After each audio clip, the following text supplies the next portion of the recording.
guys, Prairie here. Welcome to the channel. On this channel, we make videos around technology tips, career advice, and inspiration, helping you elevate your career, earn more money, so you can live a better life.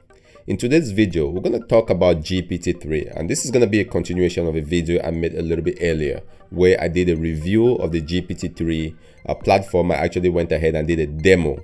So a couple of days ago, I had the invitation from the OpenAI team, and I was able to get the GPT-3 product. I played with it and it was beyond my wildest imagination. It's something I've never seen before.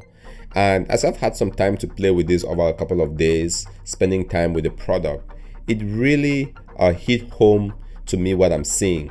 And I wanted to come in today with this commentary, with this to build on what I saw. And my goal with what we're going to talk about here today is that 5 or 10 years from now, I want to come back, or I want you guys, if you're watching this video, whenever you're watching it, is to look at it and say that he was onto something, or those folks that created GPT-3 were onto something. And the reason why we're going to talk about it this way is because this is a paradigm shift. This is not just an amazing product that you can, use and you're done with it. There are lots of products in the market, but when you see something that is going to change the paradigm, it's very important to pay close attention to it. And this is what GPT-3 is going to do for us. Now, let's go into the product. As you guys can see, I have here on my screen, it so happens that today I'm making this video on February 14. And so you guys around the world, you might know what February 14 is, but this is Google. This is what a whole generation knows in terms of being able to use Google for knowledge. Google has almost made its way into the dictionary. If somebody wants to try something, they ask you, go Google it. I can't tell you the amount of people who probably will not even exist today. They wouldn't even function effectively in today's society without what we're seeing here on our screen, which is Google. Now, Google was a paradigm. So before Google, you had to go to the library, you had to, do a lot of searching. You had to go out and look for information. It was very difficult for you to get that information. That was the state of things. And then when Google came along, it changed the paradigm fundamentally, because now, instead of you going to the library or reading books and spending time just trying to discover knowledge, you can use a platform like Google and instantly get access to hundreds, thousands, and billions of links with content for you to use. And this has really accelerated and it's moved humanity forward. A lot of what we see today, and that's why Google is one of the richest companies that's out there, because of this amazing product they built. Now, if we go a little bit deeper into exactly what Google did was, part of their mantra is to organize the world's information and make it available through search. And they have tremendous algorithms behind the scenes powering this very simple search bar that we see here. So this is where we are today. And what I'm here to talk about is we are going to witness a paradigm shift that is going to happen. And this is OpenAI. This is the paradigm shift we're going to see. Now, why am I saying this is a paradigm shift? I'm going to explain exactly why I think this is a paradigm shift, and hopefully you guys can relate and see where I'm going with this. So let's take, for example, you want to understand or have some information about a particular topic. Let's pick that topic, net neutrality, and I just made up that topic. Okay. Traditionally, if you have a question about a topic, you go Google it. And what does Google give you? So let's go back to Google here. If I have a question about, say, a topic, net neutrality, and I want to get information, I want to get knowledge about it, I go with the traditional approach. And I can't even believe I'm talking about Google as a traditional approach, as the legacy approach, because I think that the world has already moved beyond Google. But just bear me out. So I want to know about net neutrality. I have no idea what net neutrality is. And you can replace net neutrality with any topic that you have in mind. So if I go with the legacy approach, the traditional approach of net neutrality, what I'm going to do is I'm going to come here into Google And let's just actually do this. What is net neutrality?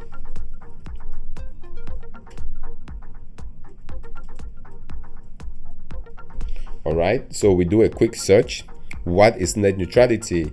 And let's hit enter. So this is the legacy approach. Now, Google does a great job of filtering results and it makes it available for us. So for example, there is some great links here for me to use. It surfaces Wikipedia to the very top of the page, so I can quickly see, what net neutrality here is from this Wikipedia page. All right, and then there is also some description here. And if I really wanted to, I can drill down into this Wikipedia page and then I can go ahead and read about net neutrality. So if we go back, if I didn't want Wikipedia, I can go down and read this article from this link and it can tell me exactly what net neutrality is. And if I have the time and the patience, I can go ahead and read this and I'm gonna have the information about net neutrality. All right, this is ABC, this is basic, this is what we know. So Google, when it comes to surfacing information through links and page ranks, that is what they have done. That is what they have conquered. And this is the old paradigm we used to live in. The paradigm of when you're looking for something, Google can figure out all these links and it gives you the best link for you to go out and to get knowledge about what it is you're trying to research. This particular topic is not clear here yet because there is the whole idea of a knowledge graph where, depending on some of the things that you search for, Google can give you a knowledge graph of the information you're looking for. But even though it doesn't show up here, but sometimes it does show. And the reason why I call out the knowledge graph is because that is Google's attempt to go beyond just serving up links and to giving you information and giving you knowledge, which is exactly what people want.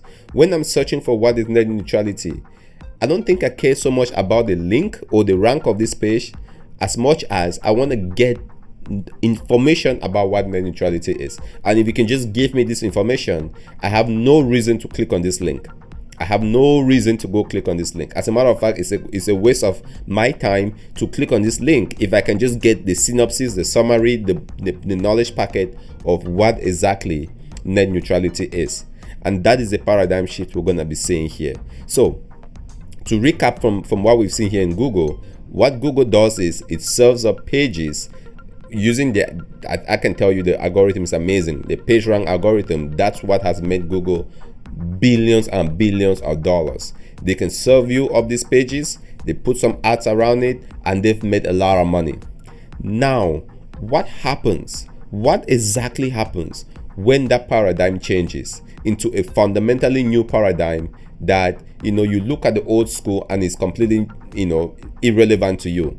Let's take this same topic of what exactly net neutrality is. Let's say you're trying to find this information, because ultimately when you search for information. So let's go into this OpenAI.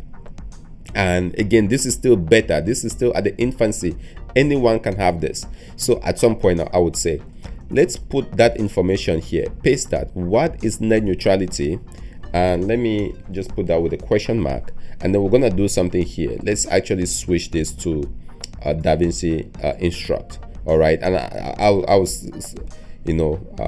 assume you know exactly what we're doing here because I made an entire video on this. So DaVinci Instruct, what is net neutrality? This is a very precise question. This is something exactly I want to know. What is net neutrality? So let's see what we get here.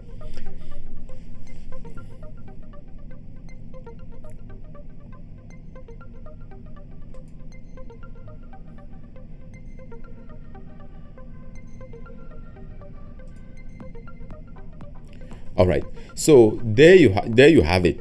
Okay, I think I can keep going on here. Let me actually just delete this one and then we can talk about this paragraph for a second. So this is OpenAI GPT-3, me asking a question, a very specific question, and it goes ahead and it gives me the answer, the synthesized answer. How it gets it, that's a whole different question.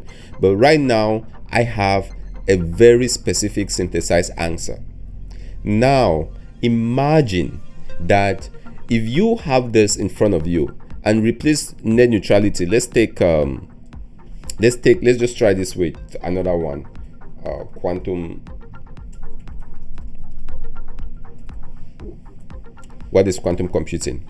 All right, you can take any topic, you can put this same question into Google and hope that Google will give you an answer.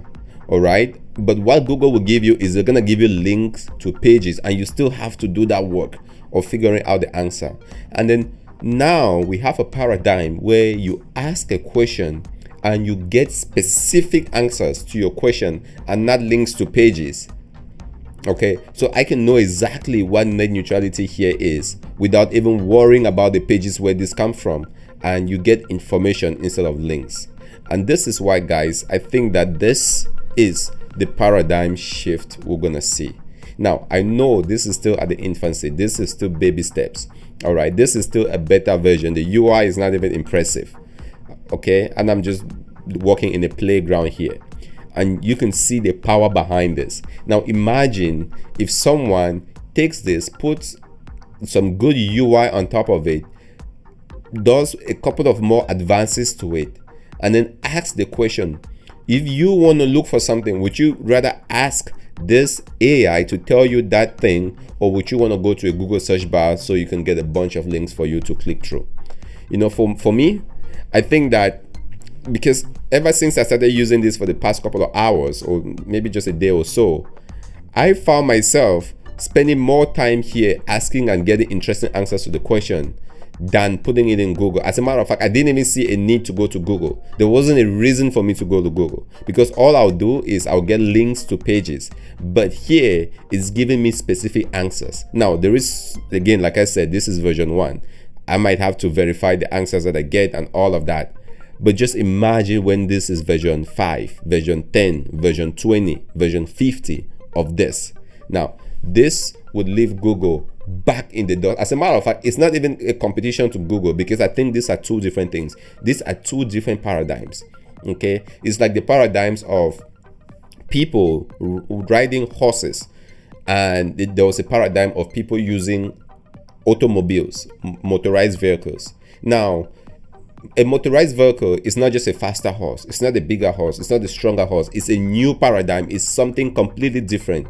Sure, one is gonna get you from point A to point B. You can get from point A to point B with a horse as much as you can get to from point A to point B with a car, but those two things are in completely different paradigms. You cannot mix them together. And this is what we're seeing here. Google will give you answers, and it can get you to the point of you getting the knowledge you want from a particular topic. OpenAI is going to give you the same thing and give you knowledge and answers on what you want from on a particular topic. But again, the paradigms are different. Here in Google, we're talking about page ranks and links to pages that hopefully you eventually get to what you want.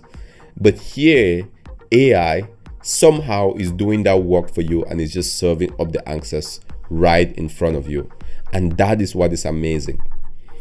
And it gets even more interesting than this. All right, I know just that in itself will be the most interesting thing we can talk about today, but I think it gets even more interesting than this. And it's this whole idea of me being able to share this as a preset, save what we're doing, and reuse this knowledge. Okay, and I'm gonna make some more videos about this, but here is how it works. You can train this. This is a general, I will call it a general purpose model that you can train and build on it to be more specific in terms of what you're looking for, and it gets even better. Okay, now just imagine you can train this to give you and serve you almost like your own second brain the information that you want based on how you train it, and it can get really good at that. And it can even become your own personal assistant, tailored to you, for your preferences, for your needs, completely different from the experience someone else would have with the same platform, because of their own preferences, because of their own needs. That is really where the power is. I know it's a little bit hard to see it, right? And again, this is a paradigm shift.